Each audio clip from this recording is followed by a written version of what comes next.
Hello sir, ngayon po ipapakita ko po yung kung paano ko i-install yung Tony Python. And una po, tapos sa Google, then search lang po yung Tony Python. Then magpapakita na po ito. Ito po. Then scroll lang saglit.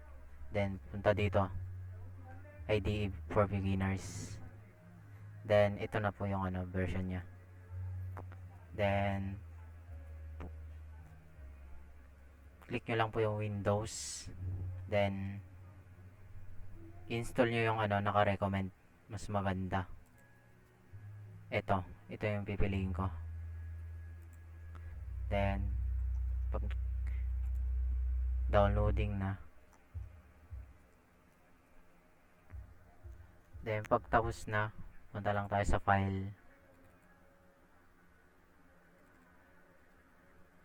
Then download. Tapos ito na, click nyo lang to. Then ang nakalagay dito, install for me only. Ito yung pipindutin ko kasi ito yung naka-recommend. Then next, I accept the agreement. Next ulit. Tapos next ulit. Next. And create desktop icon. Ayan. Tapos install. Then nagpa-process na. Nag-extract na yung mga file. Then wait na lang natin.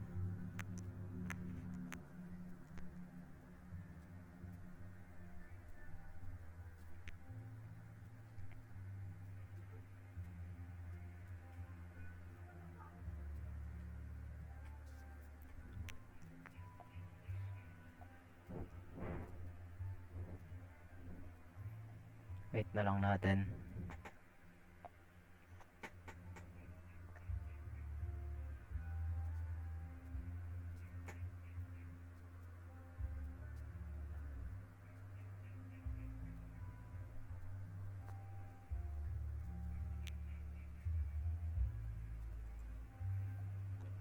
Then nagko-compiling na yung file.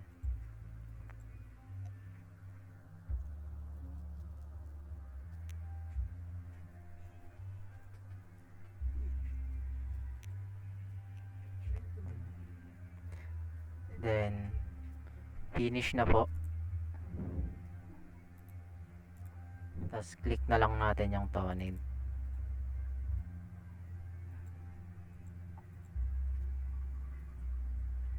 Tapos ito na. Dito ko na ipiprint yung hello world. Tapos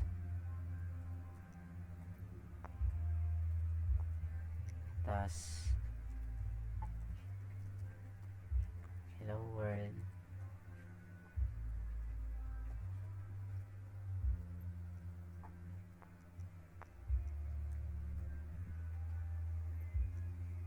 Then ito na po. Print.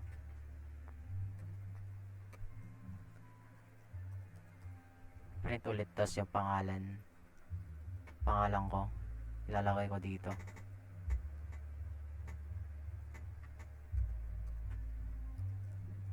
Filimon C. Gravoso Junior. Then ito po yung niya. Then iraran na po natin ito, run current script. Ay, may mali.